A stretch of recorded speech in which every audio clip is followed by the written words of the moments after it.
It's the 5th of July, the day after Independence Day, and we're still flying. I'm out in the yard. Hear the neighbors running a lawnmower. Some people had asked about my process for the steaming and boiling of the metal parts on some of the milsurp rifles to preserve the blue color. I pretty much follow a process that I first saw on Mark Novak's channel. He calls it Anvil. So if you haven't checked out his channel, he does a lot of really cool restorations, and I picked up the ideas there. They are not my ideas. I'm doing what people did before me with a product that's actually called Rust Glue, and Mark has all of the information about it on his site, so it's a good place to look. I've got a couple of pieces rusting in the backyard now, so let's walk over and take a look. Well, I hope my neighbor's lawnmower or rototiller or whatever he's running doesn't ruin the video sound too much, but I'm over here in the backyard. It's starting to warm up. It's just about 80 now and the humidity's coming up, so it's just about ideal for rusting these parts. And what we have here is we have my Type 99 Arisaka barrel that I had to do some modifications on the front sight base. It's feeling nice and warm. And also the bottom metal out of my Arisaka, the one that I had to repair. So what the process is you clean and prep the metal if it's fresh. This isn't touching up per se, this is actually rebluing some areas. You know, like the sight base, it was all chewed up from some filing that someone had done in the past, and unfortunately the sight does not have its ears anymore, so I'm gonna have to live with that for now until I replace it. But what I did is I filed it down and got it smooth without taking too much off of it, and then I stoned it and polished it to make it good and flat. You can see there's still just a little bit of there where they had damaged it, and on the edge there, but I didn't want to file much more off of it. And you can see the color change. What I did here is I cleaned it. It had set for a few days because I hadn't gotten around to this part of the process yet. So I had put some oil on it to preserve it, and then you degrease it, and then you warm it up to temperature, and then you put a light coat of the nitric acid rust glue solution on there and follow their process, and you let it dry, and then you put another little coat on it, and then you let it rust. You can let it rust in ambient conditions, and it takes a little while. You can put it in a moisture box and accelerate it. With this old rifle, I just decided I don't want it to be perfect. You know, I want it to kind of match the rest of the rifle. So what I did is I put the treatment on it. I brought it outside in the humid weather and some warmth, and I'm just gonna let it go. We'll just see how it rusts, and after it gets some fuzz on it, it hasn't picked up much fuzz yet, it's just got color. You know, as the humidity and whatnot comes up, it may get some fuzz on there, and once it does, then you stop the rusting, you know, with a hot water treatment, whether it be steam or boiling. If you're doing the whole action, you can use like a trough with boiling water in it, or I use a steam tube. I just use a piece of pipe on top of a pot of boiling water. Mark Novak does demonstrate that process in some of his videos, so it's a pretty well shown process that's, you know, pretty simple. It takes more time than it takes work, and you do need to be careful with the nitric acid. You need good ventilation. You don't want to get it on you. It can be nasty. So, and then over here, this is the bottom metal piece. Now, you can't really see it because it's been repaired, but it had some significant damage. It had the hole that's there now, that is undersized. I located the hole and just drilled it. I still have to countersink it, but I wanted to start getting some blue on it. So what happened with this was it had an extra hole in it, and I had some grinding marks on it because I had to grind the rear screw out because it was rusted stiff into the sleeve in the stock. So here's our new hole. I located that with a centering punch that went through the sleeve in the stock, and I just tapped a center punch mark on the backside and drilled it, and then I will 60-degree countersink it for the screw. But my dad welded up the damage. We reshaped it to match original as close as we could, and this is like the first run of the rust glue on it, so it's picking up a little bit more of the copper color from the solution right now rather than rust. So after this first run is converted, we'll just keep doing it until it gets the darkness that we want. So it's out here in the humidity. The wind is blowing, so it hasn't stayed as humid as I thought. The last couple of days, yesterday was, the humidity wasn't as high as it was a couple weeks ago, but it was pretty warm. I did a fair amount of flying in the plane, and it's like sitting in a greenhouse while you're flying. It's kind of tough, but once that starts to get some color, then we'll, I haven't even wasted my time doing a whole lot of cleanup on the rest of the part yet. I will, once we get some rust on here. It is getting pretty warm. We'll boil this in a pot and convert that to the black color and card it out either with a wire wheel or steel wool, and it works real well. It allows you to keep some of the original character of the parts, and it doesn't make it look like brand new. My goal here is to have some blue color on it, but not look like it's brand new. I'd like it to look like it kind of aged with the rest of the rifle. And back here, if we look at the action of the rifle, is looking real good. All I did to this part of the rifle, the barreled action, is I did steam it, and I use a setup, like I said, just like Mark shows on his channel. It's a pot of boiling water with a lid on it in a PVC tube and a cap, and I just dangle the action in there on a wire and let it steam. And when it comes out, it looks hideous. I mean, you think you ruined the thing. It's just any place where the bluing isn't nicely hard and polished out and dark in color, it just turns rust orange. But you just real quick card it off with either the soft wire wheel or with steel wool, and it knocks off all the loose stuff. And if you're gonna try to darken the bluing or repair it any, you would use the solution, the rust blue solution on it, and do what we're doing here, let it rust, and then once again convert it with the hot water or steam, and then card it out. And once you're finished and satisfied with it, then you can rub in some kerosene or other oil-based product, and it turns jet black. I mean, if it's well rusted and well converted, it'll have a beautiful finish. Now I've read where guys will do many applications of the product and many cycles. On this, I just want to get it back to having some color, because obviously when we welded and ground here, we were down to bare metal, and the same with the top of my sight there. So the rifle's coming along well. I have all of the parts to get it going for the first run, and I'm happy about that, so we'll get it to the range here pretty quick. So what I'll do here is I'll turn off the camera for a minute. I will go downstairs and I'll grab the stock. I've made some progress on the stock. I will show that, and then we'll wrap it up for this installment.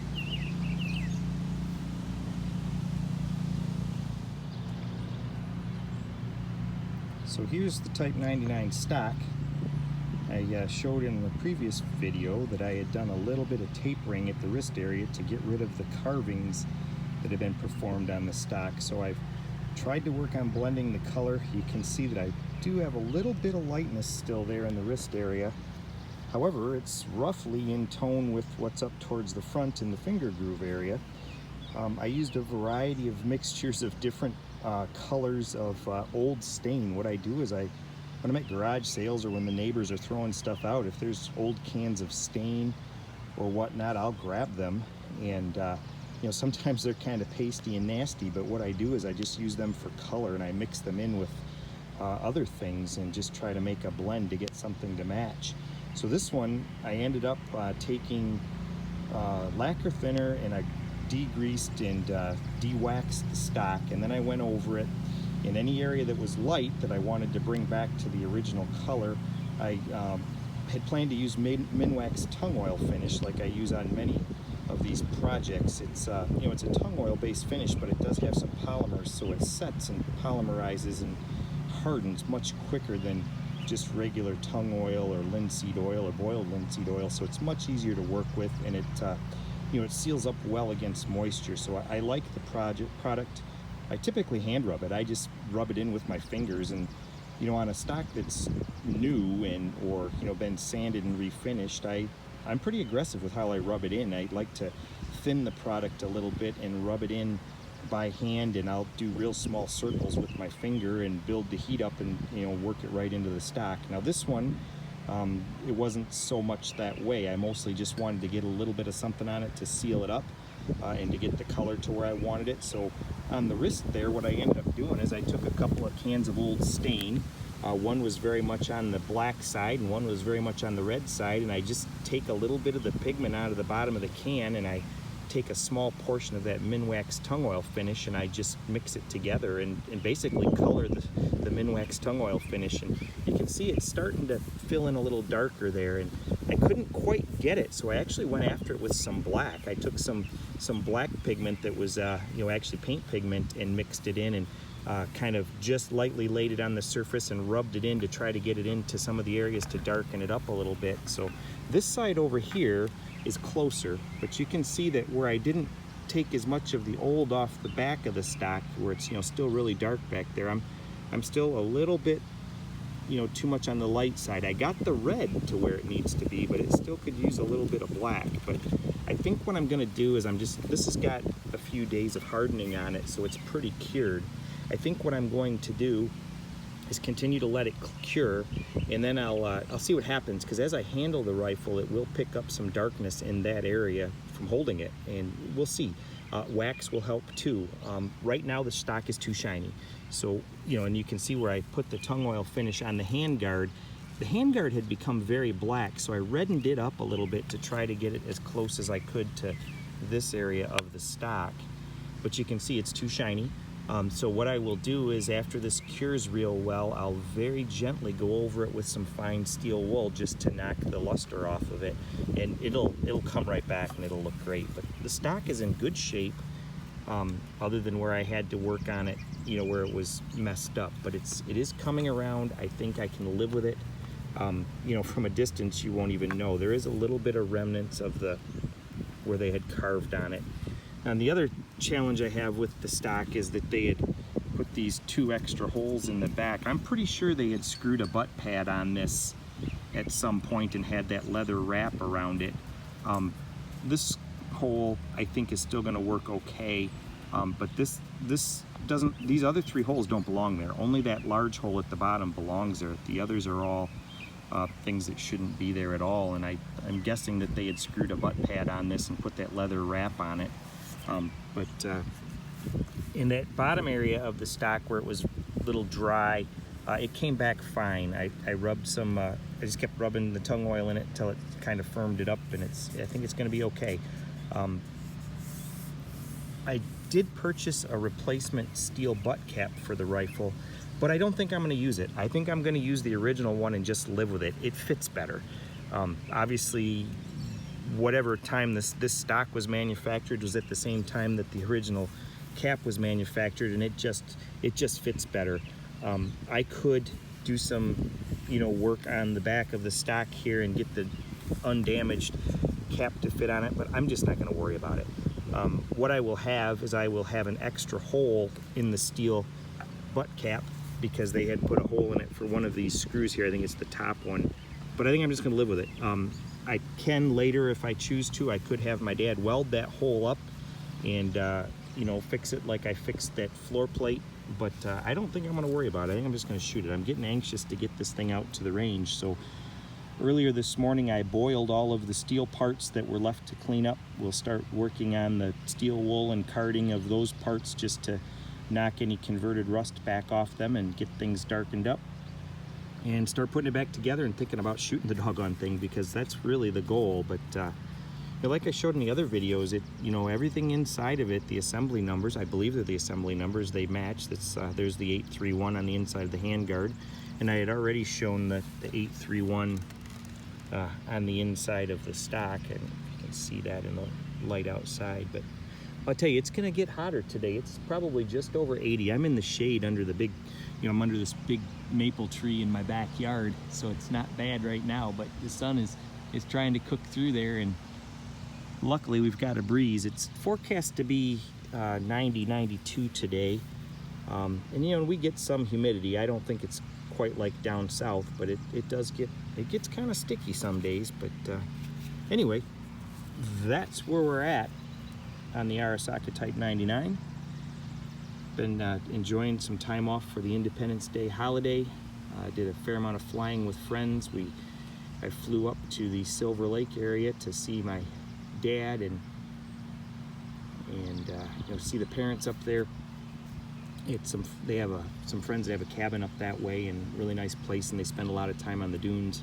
So my son and I flew up there to visit for just a little while and had a little snack, some donuts and stuff for breakfast, and flew back from there. That was on the 3rd, and then yesterday on the 4th I got together with a couple of friends and we flew our airplanes to get some breakfast. The first place we went, the restaurant was supposed to be open, but it wasn't, so we ended up going to a different airport. So anyway, it's been a great weekend. I had today off work as well. We'll be back at work tomorrow, so I figured today I'd put a little time in on this Japanese rifle and hopefully get it ready to shoot pretty soon. But I think that I'm gonna get away with the changes that I made there on the wrist. Once I knock that down with some steel wool and get rid of a little bit of the gloss, I think it's gonna be right on the money.